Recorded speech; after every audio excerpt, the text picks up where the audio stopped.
여러분, 우리가 성경에서 보면요, 하나님께서는 자신이 직접적으로 하나님의 일을 하시기도 하지만 어떤 때는 필요에 따라서 사람들을 세우셔서 그에게 하나님의 일을 맡기시기도 하십니다.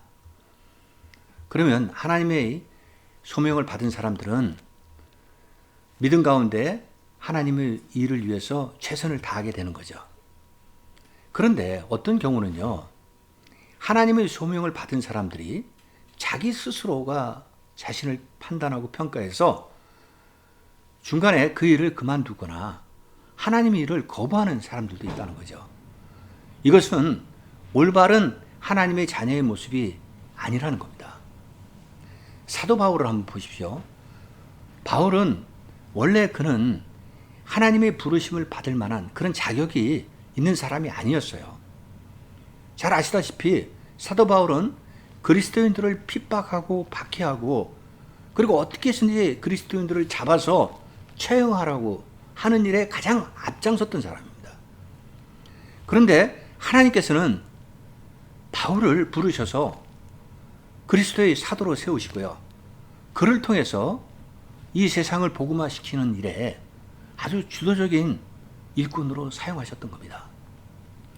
그리고 바울은요, 신약 성경의 13권을 바울이 직접적으로 자기가 이름으로 기록을 했고요.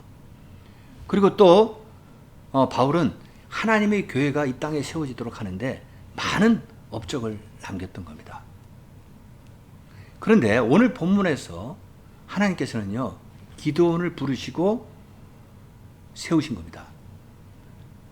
그러니까 그 당시 이스라엘은 어떤 상황이었냐면 여호수아가 죽고 난 뒤에 이스라엘은 영적 침체에 빠지고 영적으로 타락하는 그런 모습을 보여줬어요. 그래서 거의 350년 동안 이스라엘은 정말 영적 암흑기를 맞이했던 겁니다. 근데 그때 하나님께서는요, 이스라엘에게 12사사를 세우셨어요. 그리고 그들을 통해서 이스라엘을 이끌어 가도록 하셨던 겁니다. 그래서 영어 성경에 보면 사사기를 뭐라고 표현하고 있냐면 judges라고 이렇게 표현하고 있어요. 그러니까 심판관, 재판관이라는 그런 뜻을 이야기하고 있는데, 그러니까 사사들이 하는 주도적인 역할은 백성들을 재판하는 그런 일을 담당을 했던 겁니다. 그리고 또 나아가서는 하나님께서는 이스라엘을 사사를 통해서 리더하도록 그렇게 일을 맡기셨는데, 특히 전쟁이 일어났을 때는요, 사사들이 최고의 군사령관이 되면서 지휘관 역할을 하기도 했던 겁니다. 자, 근데 오늘 본문에서 등장하고 있는 기드온이라는 사람은요, 하나님께서 지금 사사로 세우셨는데 자신을 뭐라고 이야기하고 있냐면 나는 가장 연약한 사람, 그리고 나는 가장 작은 자다 라고 하면서 하나님이 자신에게 주신 소명을 지금 피하려는 어떤 그런 핑계거리를 드러내 보이고 있다는 겁니다. 왜 그가 하나님의 소명을 받은 자로서 이러한 모습을 나타내냐 이거죠. 그래서 오늘 본문의 제목을 뭐라고 정했냐면 작은 자의 큰 소명이라고 이렇게 정했는데, 오늘 본문에서 우리가 먼저 살펴보자 하는 것은 뭐냐면, 그러면 왜 기드온이 하나님의 소명을 받고도 이렇게 자신을 약하고 작은 자라고 이야기하면서 피해가려고 하는 것인지, 그 이유와 배경에 대해서 우리가 먼저 살펴보자는 겁니다. 그리고 나아가서 하나님께서는 이 기드온을 통해서 과연 또 무엇을 이루려고 하시는 건지, 그것도 우리가 함께 생각해 보자는 거죠. 그리고 오늘 본문에서 보면요, 우리가 또 한 가지 생각해 볼 게 뭐냐면, 기드온을 뭐라고 부르고 계시냐면 큰 용사여 라고 이렇게 부르고 계세요. 근데 이거 영어 표기로 보면 mighty warrior라고 이렇게 표기하고 있습니다. 그러니까 전능하고 유능한 힘 있는 하나님의 용사라는 그런 뜻을 가지고 있는 거예요. 여기서 제가 하나 말씀드리고 싶은 게 뭐냐면, 얼마 전에 영화 칼럼을 쓰면서 에반 올마이티라는 영화에 대한 칼럼을 썼습니다. 근데 이 제목에서 보듯이 지금 에반이라는 주인공이 올마이티, 그러니까 전능하고 여기도 강하고 능력 있는 그런 사람이다라는 것을 지금 뜻하고 있는 거거든요. 그 이 영화의 내용이 뭐냐면 현대판 노아의 방주를 아주 재밌는 어떤 스토리로 구성을 한 겁니다. 그 영화에 대해서 잠깐 말씀드리면 이 에반이라는 주인공은 원래는 방송국 앵커였어요. 근데 그가 하원의원에 출마해가지고 당선이 됩니다. 그의 슬로건이 뭐였냐면 Change the world, 세상을 바꾸자는 거였어요. 그래서 당선이 되고 난 뒤에 하나님께 기도합니다. 내가 하원의원이 됐으니까 이제 세상을 바꿀 수 있는 능력과 힘과 지혜를 달라고 그런 기도를 해요. 근데 기도를 드린 다음 날서부터 에반에게 아주 이상한 일들이 자꾸 나타나는 거야. 뭐냐면 614라는 숫자가 에반의 눈에 계속 나타나는 겁니다. 시계를 봐도 6시 14분이고 그리고 TV를 보는데도 성경에서의 창세기 6장 14절 말씀이 에반에게만 보이는 거야. 그래서 성경을 찾아보니까 창세기 6장 14절 말씀이 뭐냐면 하나님께서 이 땅을 심판하시기 위해서 노아에게 방주를 지으라고 하셨던 그 명령의 말씀이었어요. 그래서 에반이 그걸 이상하게 생각하고 그러고 있는데 갑자기 그 다음날 또 누가 나타나냐면 신이라는 한 노인이 나타나면서 다시 에반에게 너는 방주를 지어야 된다고 그렇게 권고를 합니다. 명령을 또 해요. 그리고 이 신이라는 노인이 계속 에반이 가는 곳마다 따라다니면서 이걸 기억시키는 거예요. 빨리 방주를 지어라. 방주를 지어라. 근데 또 재밌는 거는요. 에반을 따르는 여러 동물들이 에반을 따라다녀요. 그러면서 국회의사당까지 따라오는 겁니다. 그래서 이제 의원들이 이걸 보고 저 에반이 미쳤다. 제정신이 아니다. 하면서 손가락질을 하죠. 그러니까 이런 상황 속에서 에반이 결국은 방주를 짓게 됩니다. 혼자서. 가족들도 반대하는데 방주를 짓는데 그러니까 모든 사람들의 조롱거리가 된 거죠. 그리고 의원 자격도 정지가 됩니다. 그리고 어느 날 TV 인터뷰에서 또 뭐라고 그러냐면 방주를 지으면서 에반이 오는 9월 22일 날 대홍수가 일어날 것이다 라고 예언을 해요. 근데 사람들은 그걸 믿지 않죠. 조롱하면서 웃음거리로 만들어버립니다. 근데 결국 에반이 방주를 다 완성이 되자 에반과 그의 가족들 그리고 지지자들과 여러 동물들이 방주에 올라타요. 근데 지금 매스컴에서는 과연 9월 22일이 홍수가 일어나는지를 보기 위해서 모두가 거기에 집결되어 있습니다. 관심이 집중되고. 근데 미국에서 가장 큰 댐이 부실공사로 지어져 가지고 그게 댐이 무너져 버려요. 그러면 온 세상이 물바다가 됩니다. 홍수가 일어납니다. 그 물이 워싱턴에 있는 의사당까지 덮치게 되는데 마지막에 에반과 그 가족들, 지지자들, 동물들은 살아남게 되는 장면으로 끝나게 됩니다. 자, 이 영화의 메시지가 오늘 본문의 메시지에서 주는 그런 어떤 주제와 많이 닮아 있다는 겁니다. 에반이라는 전능하고 유능한 하나님의 일꾼을 통해서 하나님께서는 그에게 소명을 주셨어요. 결국은 에반이 처음에는 자신도 이거를 거부하다가 하나님의 소명에 순종함으로써 결국은 위대한 업적을 남기게 됐던 겁니다. 근데 오늘 기도원의 모습이 그렇다는 거죠. 지금 하나님의 명령에 그가 어떻게 했는지 피해 가려고 그런 어떠한 모습을 보여주고 있다는 겁니다. 자, 그러면 오늘 본문을 보시겠습니다. 먼저 11절, 12절 보십시오. 여호와의 사자가 아비에셀 사람 요아스에게 속한 오브라에게 이르러 상수리 나무 아래에 앉으니라. 마침 요아스의 아들 기드온이 미디안 사람에게 알리지 아니하려 하여 밀을 포도주 틀에서 타작하더니 여호와의 사자가 기드온에게 나타나 이르되 큰 용사여 여호와께서 너와 함께 계시는도다 하매.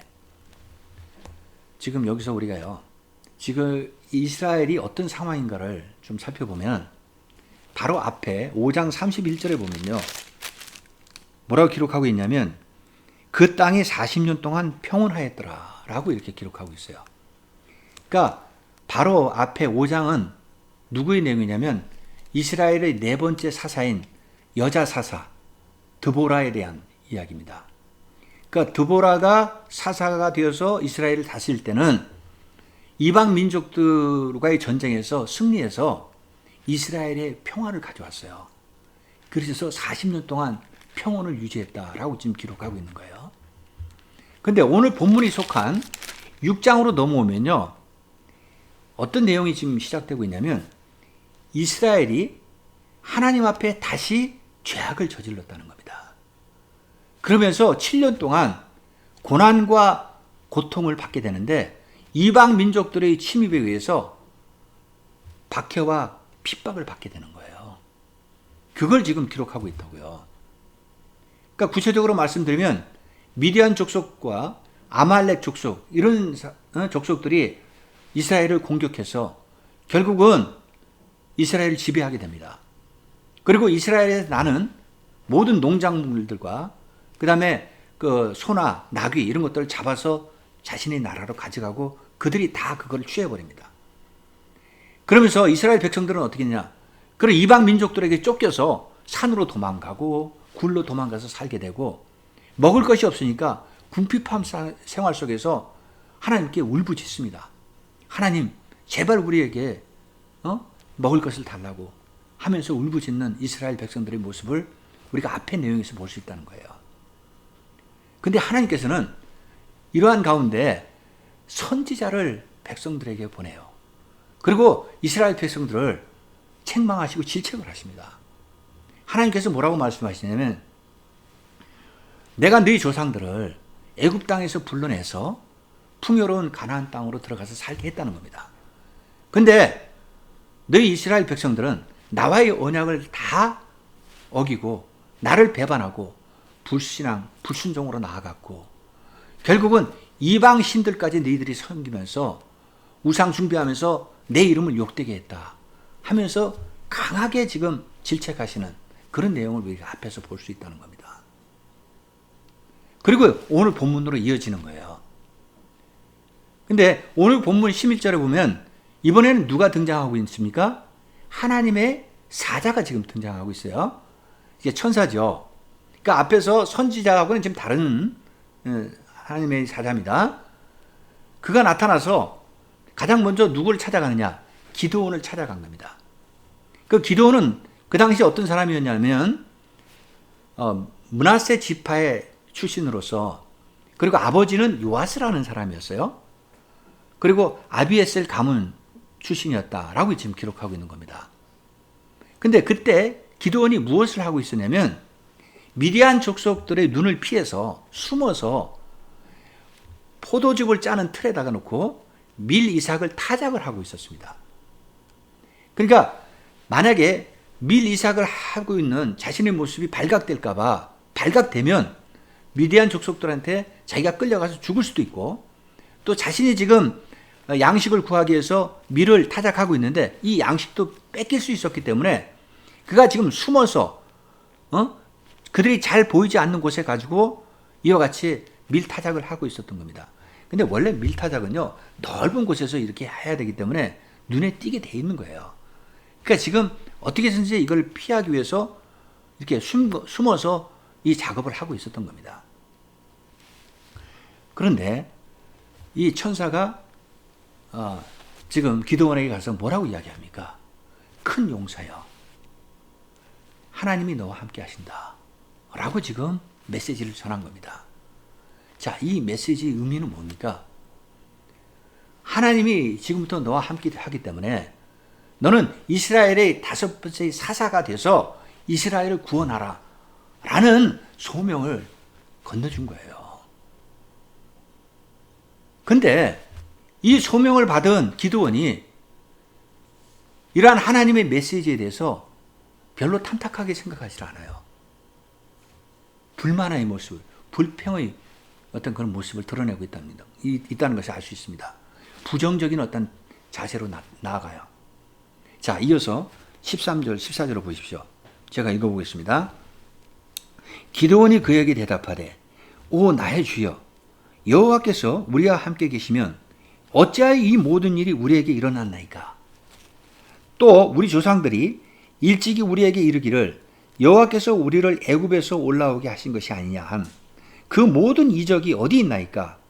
이제 여호와께서 우리를 버리사 미디안의 손에 우리를 넘겨주셨나이다 하니 여호와께서 그를 향하여 이르시되 너는 가서 이 너의 힘으로 이스라엘을 미디안의 손에서 구원하라. 내가 너를 보낸 것이 아니냐 하시니라.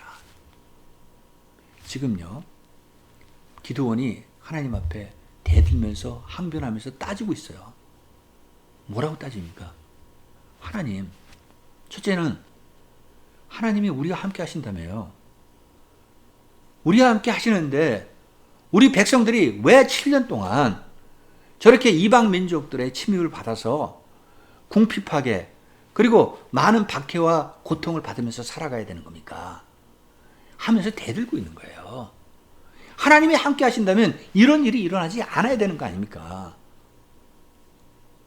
그게 첫 번째예요. 그 다음에 두 번째는 또 뭐라고 하나님께 항변하고 있냐면요. 자, 하나님, 우리 조상들을 하나님께서 애굽 땅에서 출애굽시켜서 불러내셔서 가나안 땅까지 우리를 인도하셔서 살게 하셨는데 그때는 하나님께서 우리에게 많은 기적과 이적을 베풀어 주시고 은혜를 베풀어 주셨는데 왜 지금은 하나님께서 그 기적과 이적을 베풀어 주시지 않고 은혜를 베풀어 주시지 않는 겁니까? 하면서 또 따지고 있는 기도원의 모습을 우리가 볼 수가 있다고요. 그러니까 지금 기도원의 생각은 뭐냐면 이제 하나님이 우리를 버리시지 않았습니까? 그래서 우리가 지금 이와 같은 고통과 박해를 당하고 있는 거 아닙니까? 하나님, 우리 이스라엘 백성들을 위해서 지금 일하고 계십니까? 우리를 왜 돌보지 않으십니까? 라는 지금 생각을 가지고 있다는 겁니다. 근데 여러분, 저도 지금까지 살아오면서 여러 번 고난을 당하고 또 시련도 당하고 정말 역경도 당했습니다. 근데 그 괴로움을 당할 때마다 고통을 당할 때마다 하나님 앞에 나가서 이와 같이 따진 적이 여러 번 있어요. 왜 하나님 저에게 이런 고통을 주십니까? 왜 저에게만 이런 시련을 주십니까? 하고 대들었어요. 근데 지금 와서 생각해 보면요. 이게 잘못된 우리의 모습이라는 거예요. 저희 모습이라는 걸 깨닫고 있어요. 하나님께서는요. 나를 버리시고 나를 잊으신 게 아니라는 겁니다. 나에게 고통과 고난을 주시면서 그때도 하나님께서는 일하고 계셨다는 거예요. 그 고통 속에서 그 고난 속에서 나에게 영적인 깨달음을 갖게 하시고 나의 죄를 깨닫게 하시기 위해서 하나님은 그와 같은 시련과 고통을 주셨다는 겁니다. 그걸 우리가 깨달을 수 있어야 된다는 거죠. 그런데 기드온은 아직 그거를 깨닫지 못하고 있다는 겁니다. 기드온의 모습에서 영적으로 아직 깨어나지 못한 모습을 우리가 발견할 수 있다는 거죠. 그러면서 기드온이 가지고 있는 문제는 뭐냐? 이스라엘이 하나님을 버린 것이지 하나님은 이스라엘을 버린 게 아니라는 거죠. 그걸 우리가 볼 수 있어야 된다는 겁니다. 그러니까 하나님은 이스라엘 백성들이 고난받고 핍박받을 때도 일하고 계셨던 거예요. 이스라엘 백성들이 영적으로 깨어나기 위해서 이와 같은 고통과 시련을 주셨다는 겁니다. 그걸 우리가 깨달아야 된다는, 그게 중요하다는 겁니다. 자, 그러고 난 다음에 하나님께서는 기드온에게 뭐라고 그러십니까? 이제 네가 가서 내 힘으로 이스라엘 백성들을 구원하라 라고 말씀하고 계세요. 그러니까 하나님이 함께 하시니까 너는 나를 믿고 따르고 순종하라고 말씀하신 거예요. 그러니까 하나님은 지금 기드온에게 네 힘으로 네 능력으로 이스라엘 백성을 구원하라고 하신 말씀이 아니라고요. 내가 너와 함께 하기 때문에 내 힘으로 내 능력으로 이스라엘 백성들을 구원할 테니까 너는 내 소명을 받아서 나를 따르라 라고 말씀을 하신 겁니다. 그거를 우리가 볼 수 있어야 된다는 거죠. 자, 그런데 기드온의 모습에서 아직도 하나님의 말씀에 명령에 순종하지 않는 그런 모습을 우리가 볼 수가 있어요. 자, 이어서 15절과 16절을 보십시오. 그러나 기드온이 그에게 대답하되 오 주여 내가 무엇으로 이스라엘을 구원하리이까? 보소서 나의 집은 므낫세 중에 극히 약하고 나는 내 아버지 집에서 가장 작은 자니이다 하니 여호와께서 그에게 이르시되 내가 반드시 너와 함께 하리니 내가 미디안 사람 치기를 한 사람을 치듯 하리라 하시니라. 지금 기드온이 하나님 앞에 뭐라고 대답을 합니까? 지금 이스라엘을 구원하라고 말씀하셨잖아요. 근데 기드온은 하나님, 제가 무엇으로 이스라엘을 구원합니까? 내가 어떻게 이스라엘을 구원합니까? 라고 하면서 반문하고 있잖아요. 그러면서 그 자신에 대해서 뭐라고 이야기합니까? 저는 가장 연약한 므낫세 지파 중에서 한 사람입니다. 그리고 난 내 아버지 집에서 가장 작은 자입니다. 라고 하면서 핑계를 대고 있어요. 그러니까 변명거리를 찾아서 자신은 어떻게든지 지금 사사로서 하나님께서 세우셔도 그 소명을 받지 않겠다. 나는 그걸 하지 않겠다. 거부하고 있는 기드온의 모습을 알고 있다는 겁니다. 우리가 볼 수 있다는 겁니다. 근데 여러분, 출애굽기 4장에 보면요. 하나님께서 모세에게 분명히 뭐라고 말씀하시냐면 네가 애굽 땅으로 다시 가서 이스라엘 백성들을 구원하라고 말씀하셨어요. 그때 모세가요. 뭐라고 그랬는지 아세요? 하나님 명령이 거부했습니다. 그게 출애굽기 4장 12절에서부터 17절이 잘 나타나 있어요. 이제 가라. 내가 내 입과 함께 있어 할 말을 가르치리라. 모세가 이르되 오 주여 보낼 만한 자를 보내소서. 그러면서 쭉 이어지는데 지금 모세가요. 하나님의 명령에 말씀에 거부하는 모습을 나타내고 있다는 겁니다. 근데 하나님은 끝까지 모세를 설득하세요. 그래서 모세를 결국은 애굽 땅으로 보내시게 되는데 이러한 모세의 모습에서 우리가 기드온의 모습을 볼 수 있다는 겁니다. 너무나 닮아 있다는 거예요. 그때 모세의 나이가요 80이었어요. 하나님은 80세 된 모세에게 이 같은 명령을 하신 겁니다. 그러니까 하나님은 그가 연약하고 작은 자를 할지라도 하나님이 세우시면 끝까지 하나님의 위대한 사람으로 쓰시겠다는 거예요. 그거를 말씀하고 계시는 겁니다. 지금 기드온도 하나님 앞에 지금 자신이 약한 자, 작은 자라고 이야기하면서 핑계를 대고 있지만 하나님은 그를 쓰시기로 작정하셨어요. 현재의 기드온의 모습을 보시는 게 아니라 미래의 기드온의 모습을 보시고 이와 같은 결정을 하신 겁니다. 자, 그러면서 하나님께서는 기드온에게 뭐라고 그러시냐면 내가 반드시 너와 함께 할 거라는 겁니다. 그걸 다시 여기서 말씀하세요. 내가 반드시 너와 함께 할 거니까 너는 나를 믿고 순종하며 나아가라는 겁니다. 그러면서 또 뭐라고 그러시냐면 미디안 족속들 내가 하루아침에 진멸시킨다는 겁니다. 그걸 약속하고 계시잖아요. 내가 반드시 너와 함께 하기 때문에 반드시 미디안 족속들을 하루아침에 멸망시킬 것이다. 라고 말씀하고 계세요. 자, 그리고 이어지는 17절, 18절을 보십시오. 기드온이 그에게 대답하되 만일 내가 주께 은혜를 얻었사오면 나와 말씀하신 이가 주 되시는 표징을 내게 보이소서. 내가 예물을 가지고 다시 주께로 와서 그것을 주 앞에 드리기까지 이곳을 떠나지 마시기를 원하나이다 하니 그가 이르되 내가 너 돌아올 때까지 머무리라 하니라. 지금 기드온의 모습을 한번 보십시오. 아직도 하나님의 말씀에 확신을 가지지 못하고 있어요. 의심하고 있는 겁니다. 마치 예수님에 대해서 도마가 의심을 가졌던 것처럼 그런 모습을 보여주고 있어요. 그래서 기드온이 지금 뭐라고 이야기를 합니까? 하나님, 그러면 하나님이 저에게 표징을 보여달라는 겁니다. 하나님께서 나에게 증거를 보여달라고 지금 이야기를 하고 있어요. 그거를 봐야지 자기가 확실하게 믿을 수 있겠다고 지금 이야기하고 있잖아요. 기드온은 정말 끝까지 소심하고 그 의심하는 그러한 성격을 드러내고 있다는 겁니다. 근데 이거는 분명히 잘못된 모습이죠. 그렇지만 하나님께서는 포기하시지 않으세요. 그러한 기드온을 끝까지 설득하시고 하나님의 사람으로 쓰시려고 나중에 다음 단락에 가면요. 하나님께서 직접적으로 기드온에게 그 표징을 보여주십니다.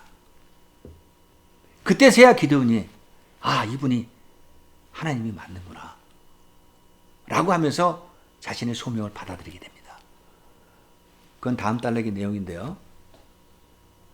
자, 그러고 나서 이 기드온이 뭐라고 그러냐면 지금 제가 예물을 집으로 가서 가져다가 하나님한테 제사를 드릴 텐데 하나님께서 지금 잠시만 여기서 기다려달라고 그렇게 지금 요청을 하고 있어요. 자, 이렇게 해서 오늘 본문이 마무리가 되는데 오늘 본문을 정리하면요. 마무리하겠습니다. 오늘 본문에서 우리 그리스도인들이 강조하고 있는 것은 뭐냐면 첫째는요. 모든 상황을 내 관점에서 우리 인간적인 어떤 생각으로 판단하면서는 안 된다는 겁니다. 하나님의 관점에서 보고 우리가 생각을 해야 된다는 거예요. 지금 기드온은 자기 스스로가 나는 약하고 연약한 자이기 때문에 이스라엘을 내가 어떻게 구원할 수 있겠습니까? 하면서 하나님한테 따지듯이 항변하고 있었어요. 근데 하나님께서는 분명히 말씀하십니다. 내가 너와 함께 하시겠다는 겁니다. 내가 너와 함께 함으로 지금 모든 일을 이루어 갈 테니까 너는 나를 믿고 네가 맡은 바 소명을 다하라 라고 지금 말씀하고 계신다는 겁니다. 그걸 우리가 깨달을 수 있어야 된다는 거예요. 자, 그 다음에 두 번째는요. 하나님께서는요. 기드온과 같은 사람 한 사람을 지금도 찾고 계시다고요. 기드온이 비록 연약하고 작은 자였지만 하나님께서 그를 들어서 쓰실 때는 기드온의 미래의 모습을 보시고 그를 하나님의 사람으로 쓰시려고 했던 겁니다. 그러니까 하나님은 우리같이 보잘것없고 나약하고 연약한 자들도 하나님께서 들어서 쓰시면 우리도 하나님의 위대한 사람으로 용사로 쓰임받을 수 있다는 것, 그걸 기억해야 된다는 거죠. 지금 하나님께서는 이 한 영혼을 소중하게 생각하시고 그에게 하나님의 소명을 맡기셨다는 겁니다. 자, 여러분, 그럼 이번 한 주간도 이 말씀을 가슴에 새기시면서 주님과 동행하시고 주 안에서 승리하는 여러분 되시기를 간절히 축원드리겠습니다.